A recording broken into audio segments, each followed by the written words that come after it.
Welcome to Vogel Ventures, and this time from Costa Rica. We're on the beach at Tamarindo and finally have a little free time. And what, 3 weeks?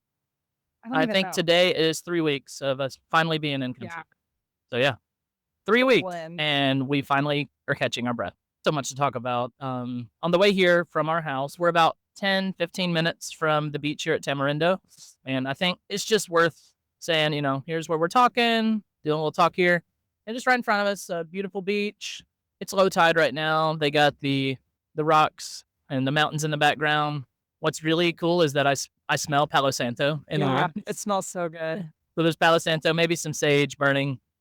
It's just Someone's cleansing something. there's a yoga thing happening down there, and Oh, I think yeah. they're all getting cleansed right now. It's So great. pura vida. I'm still working on getting the right way of saying that. Pura vida is what most people would say. But today, on today's video, we're going to talk a little bit about what it took for us to get to this point. And we're going to dive into some logistics of it all. And Tiffany, take us all the way back to February, which Yeah. today it's June 2nd. I think this going is back to probably gonna February. be a two-parter. Okay. Because there's a lot. That's part 1, Okay. and then part 2 is the other side of that. Got it. Yeah, we got our notes. We're ready. Well, take us on the trip. Alright. So, back in February, we did a scouting trip with just the baby because he was still nursing, and we just needed a chance to get out here, get a feel for where we wanted to go. Are we buying? Are we renting? Like, what the hell are we doing? So we flew originally into San Jose to become fingerprinted for our visa with the thought of where we are now is what, 5 hours We're about 4.5 to 5 hours from San Jose. from San Jose. And you have to go to San Jose to get.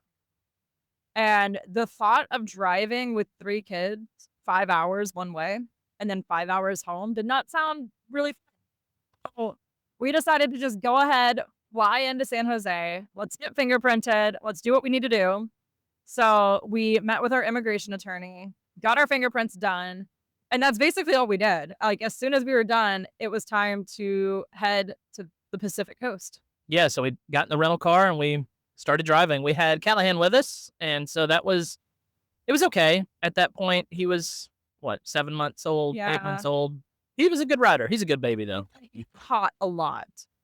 Yeah. We were coming off of winter, obviously, and it was warm, and car did not have AC that would hit him. So at one point, I'm sitting in the back seat just holding him because Yeah. car seat rules are a little loose. Very different here. I guess for reference, our neighbor is a 4-year-old little boy, and he has a giant scar on his knee from a motorcycle accident. So, baby's riding on motorcycles. So we thought baby in the back seat, being held, going 30 miles an hour was not. Should be fun, right? Should be fun. So we drive across the country. We get to Huacas, which is It's a tiny little town just outside of Brasilito, Tamarindo. We're somewhere in between all that. And Huacas is the little town where we're basically a part of the town of Huacas. We check into our Airbnb and immediately are like, oh, wow, this is how houses are down here. There's no air conditioning at all in the central part of the house. It's just hot. And the guy that checked us into the Airbnb is like, just turn the fan on, let it air out. It never cooled off. It never got comfortable, really. and we had AC in the bedrooms. There was So- AC in the bedrooms, which was great. But I think coming that time with just Callahan, it kind of set the expectation of like, what is life like down here? It's hot at certain times. Like right now, it's 7 a.m., 8 a.m. in the morning, a.m. in the morning. It's redundant, but it's nice. There's a good breeze coming off the ocean. It's not too hot. It's a little humid, but I think the big thing that I learned in that Airbnb was shower heads and hot water. That was yeah, learned a lot there. So the water in America, when you want hot water, you either have a tank that stores hot water, or you have an on-demand water heater, which supplies hot water pipes throughout the entire house. Well, what is very common in Costa Rican homes is there's only cold water pipes traveling through the home. Well, it's not really cold; it's just groundwater, which is actually which is really actually hot. kind of warm. So when you're doing dishes, it's warm. It's crazy. But if you want a warm, hot shower, you have to have this thing on your shower head they call the ducha. Dusha. It's the douche, right? So It goes on your shower head, and wires come out of the ceiling and connect to it, and you turn it to either 1 or 2. 1 is kind of warm, 2 is a little warmer, and you can get it hotter by slowing the water pressure down. So if you slow the water pressure down and you're on 2, it's gonna be pretty darn hot. So it's a great. different way of creating hot water. It's a great way where they conserve energy because they're not storing a bunch of hot water for the sake of always having hot water. On demand water heating is great, and there's a lot of that happening. And that's essentially what this is. So we learned a So little bit about the water heater. yeah, we got a feel for, okay, there's not necessarily hot water. Like, we learned a lot just in staying in an Airbnb. The intention of the trip was to be fingerprinted and to try to figure out where the hell we're gonna live. And we waffled back and forth between, are we going to buy a house? Are we going to rent a house?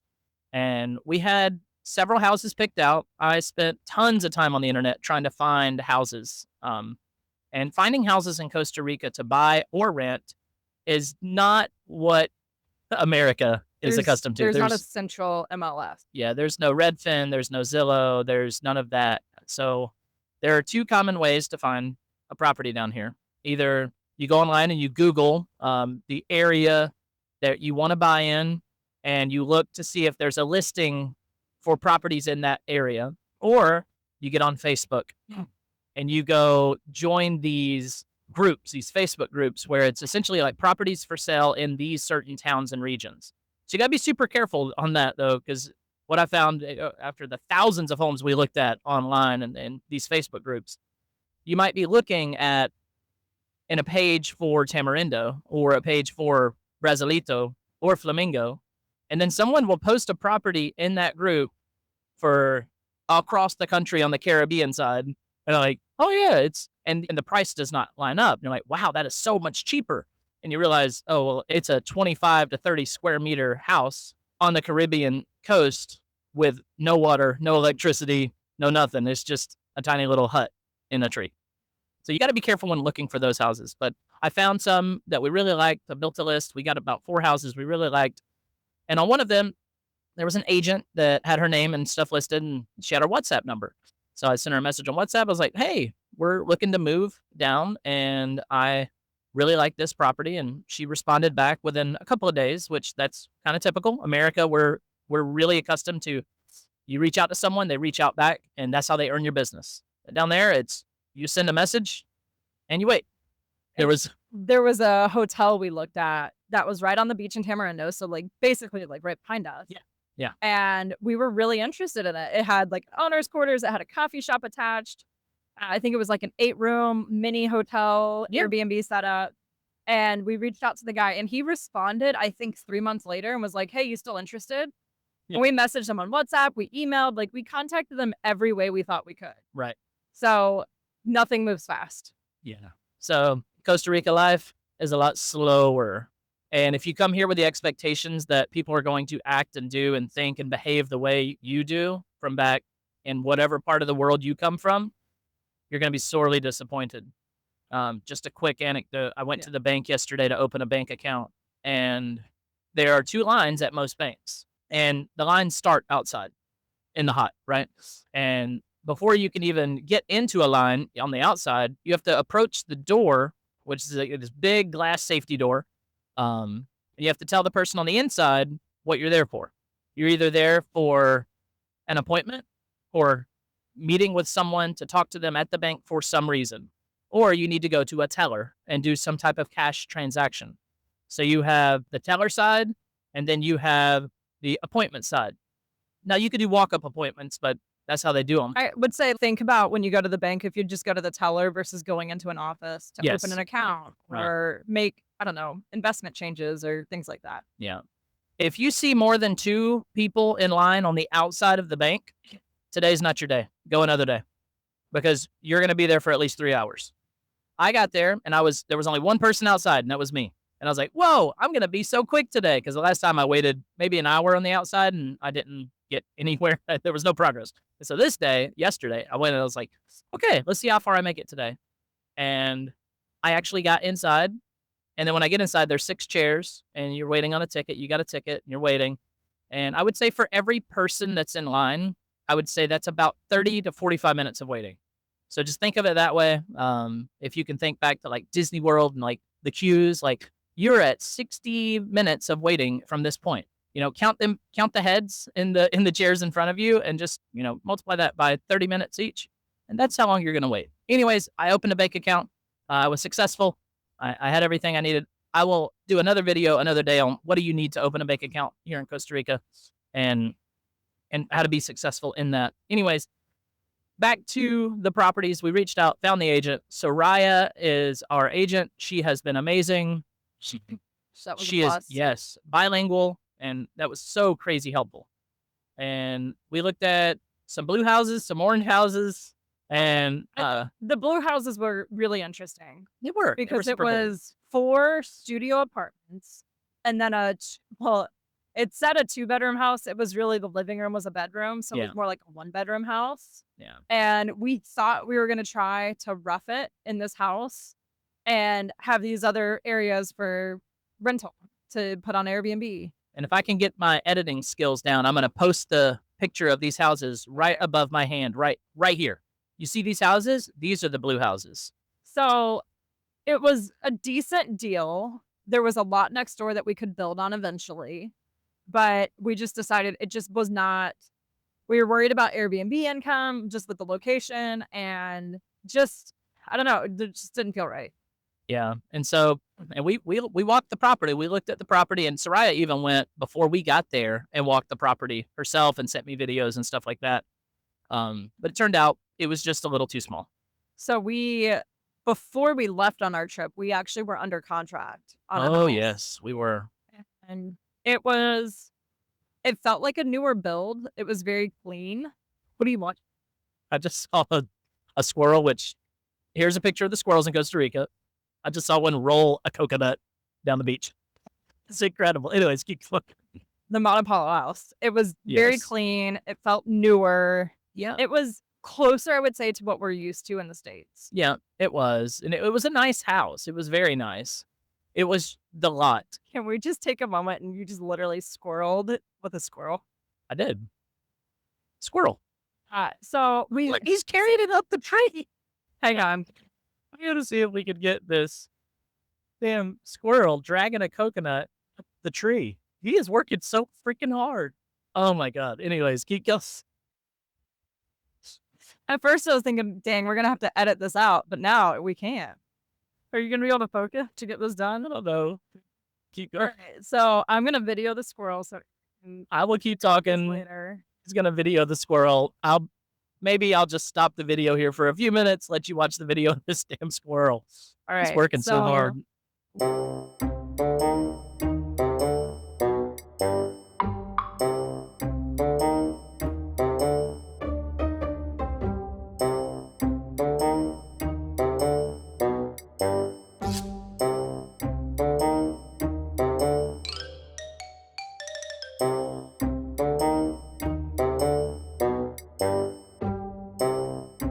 We like the house, but when we get there, the lot is small.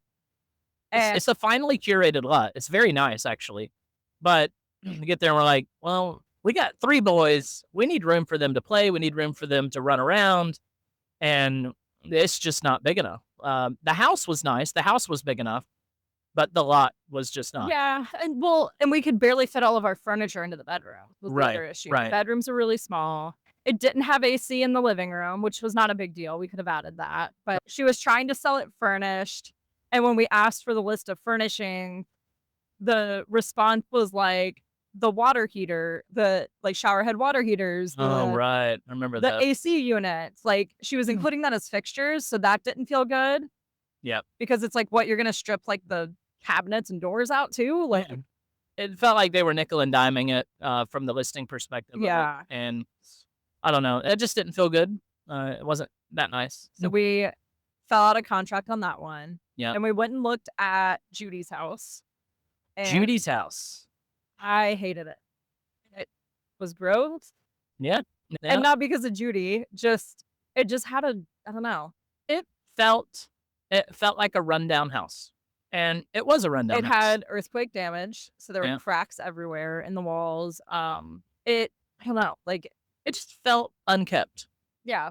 And she And bought it like a year prior. She's a single woman in her 60s maybe, yeah. later in life. And Yeah. she was just looking for a change. There weren't windows on the back of the house in the back doors, so I didn't love that. Yep. And there was just some like random pieces of wood holding things together. Like it was just odd. It was strange. What I But saw was very different from what Tiffany saw. yeah. Tiffany saw this house that was like run down. She's like, how are we going to make this a home? How do we fix it up while we're not here? Yeah. Because we buy fixer uppers. Like that's not a shock. But Like, if we buy this house, how are we going to move into it with it looking the way it does? In my mind, I saw the vision. I knew how I was going to make it happen. And what I loved most about this property is it costs less than the other two houses that we looked at. And it included almost 5 times as much land. And that's what I loved the most was there was a small gated area where the house was, and then behind that gated area was just a huge, massive field. And I was like, that is the value add. That's how we're going to make money on this property in the future. I did not realize it was all of the land. I thought it was just the fenced in part. Yeah. And even as we were moving forward, I still didn't see the vision. But I know I've done enough projects with Eric over the years that I just stopped questioning it. And I know he will find a way to make the vision come to life. So just trusted in Eric that this was not going to be a whole shit show. Yeah. And so that night we actually went home and we passed on Judy's house. We were like, we're not going to buy that house. Because of me. And we told Soraya, we're like, we're just going to keep looking. Might rent. We're not sure what's going on. Because we were a little defeated at that point because we came on this trip with the sole focus that we're going to find a house to live in. We're going to find a house to buy or rent. You know, we're going to find something. And then all of them just turned out to be duds. And it was hot. It was hot. And there were some other things that the baby like woke up with mosquito bites all over him, and like there was some frustration. Yeah.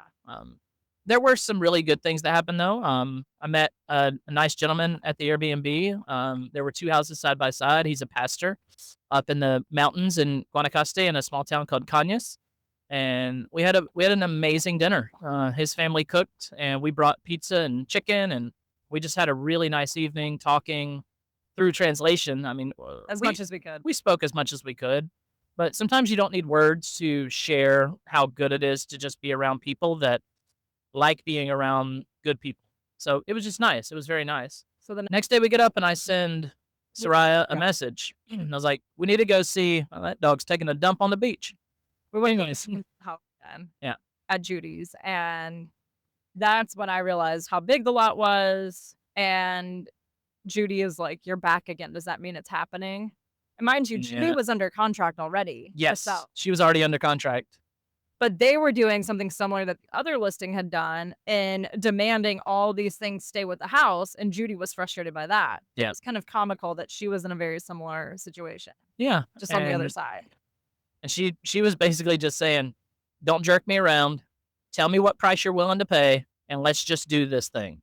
And she's a Canadian woman. I'd call her like a Canadian redneck. So I got her. I understood her. I'm an American redneck. And I understood. She reminded me of my grandma. Grandma Barnes. And I was like, you know what? I get her. I understand her. And you know what? If I can talk my wife into it and see the vision that I'm thinking, I'm going to make Judy's day. And so I think we spoke over lunch maybe that day. You and I? Yeah. Yeah. We had a conversation with Judy then. Ivania was there. So it was the Thursday. Yeah.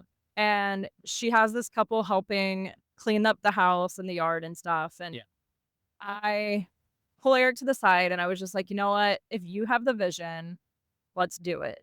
The purchase price that she was asking was basically the cost of just the land.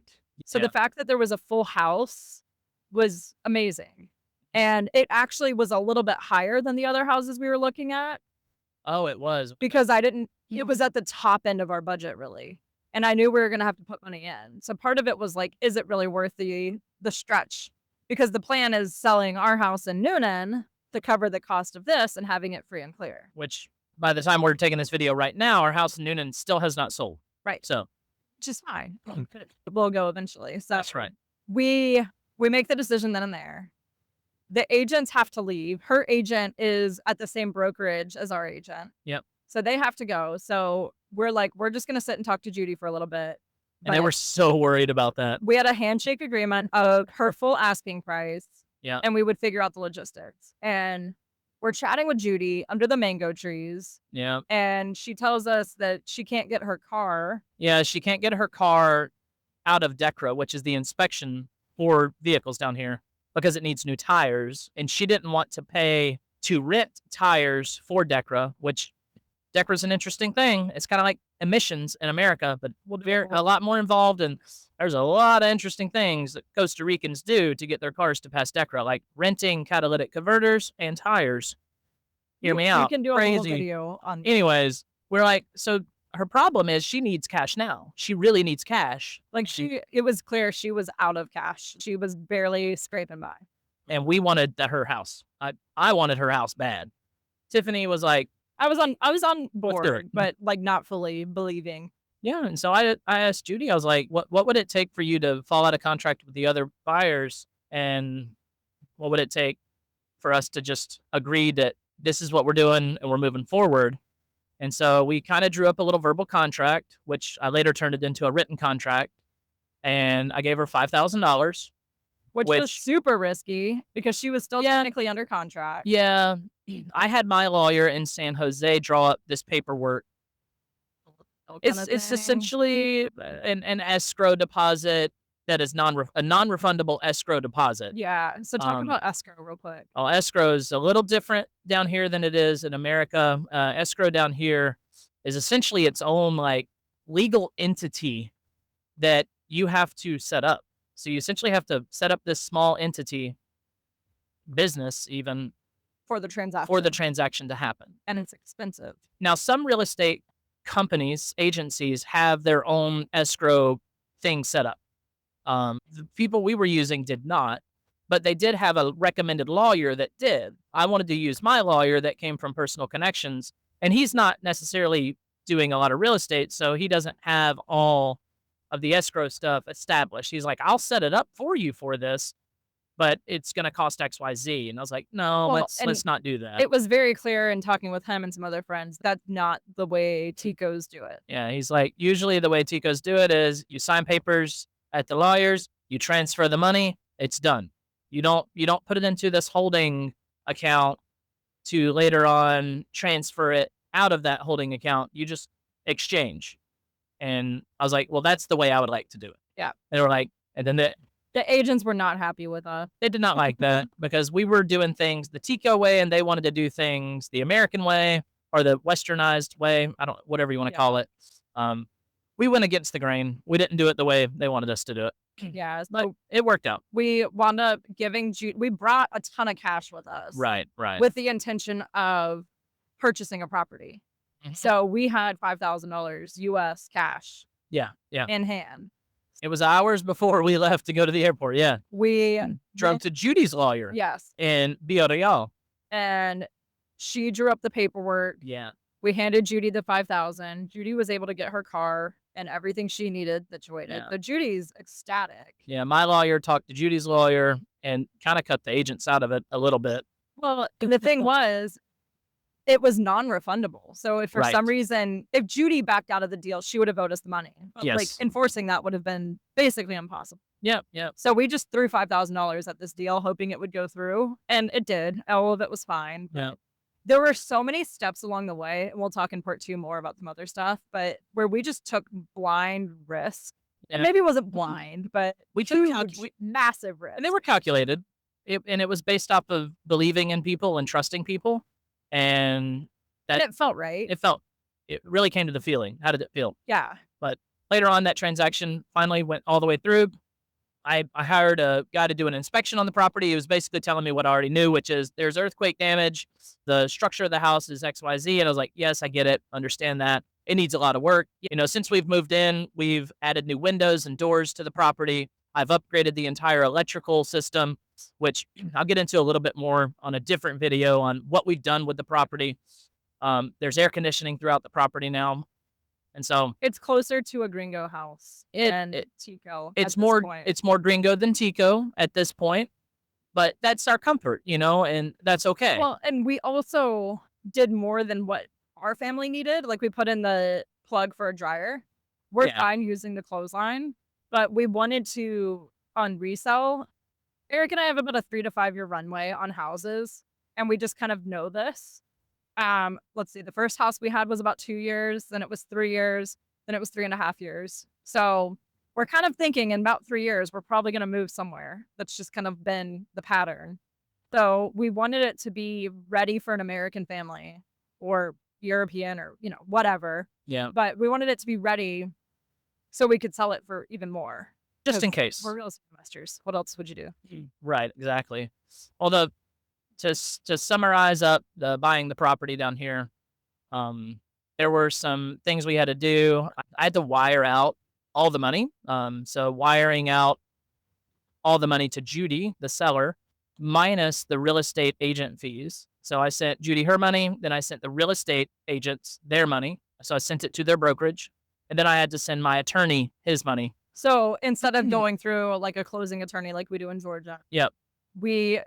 our attorney handled everything. We paid him, Judy paid the agents. Yeah. So Judy was gonna get 140,000 or whatever it wound up. Yep. And then the agents took a piece of that. But we didn't send it to Judy and Judy paid them. We had to wire it to them direct. Yeah. And luckily, Judy's real estate agent and the whole agency, they had an American bank account. So I got to spend less money on wire fees there. But for Judy, I wired it directly to her Costa Rican bank account, which was a little cumbersome because you have to pay a little bit extra fees to do that. And then the bank calls you and asks you all kinds of questions about why you're sending, 6 figures to a Costa Rican bank account. Are you being scammed, sir? Am I being scammed or am I smuggling money? Is this a drug thing? And I'm like, I don't think it is. I don't know what she's going to do with the money. All I know is I'm getting a house. So yeah, the call that I had with OZK on the wiring to verify the wire, they were very concerned I was getting scammed or ripped off or that.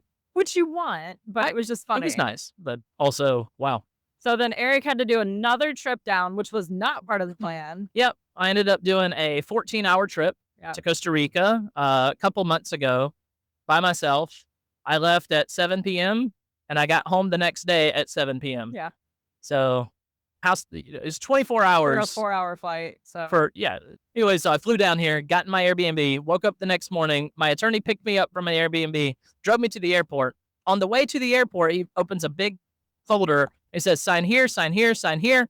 Like, okay. He's like, congratulations, you own a Costa Rican house now. I was like, that's it? He said, that's it. He dropped me off at the airport and I flew home. Yeah. That was you got some amazing nachos and beer too, though. Yeah, I remember that. Yeah. That was a good time. So it was interesting that you couldn't like do a mail away or sign any other way. Well, I could have gotten a power of attorney, and this is something to note. If you're going to buy a property in Costa Rica and you want to do a power of attorney, you need to be about 2 to 3 months ahead of time setting up your power of attorney. And it has actually nothing to do with Costa Rican stuff. It's the American side, the embassy or the consulate on getting set up and an appointment with them.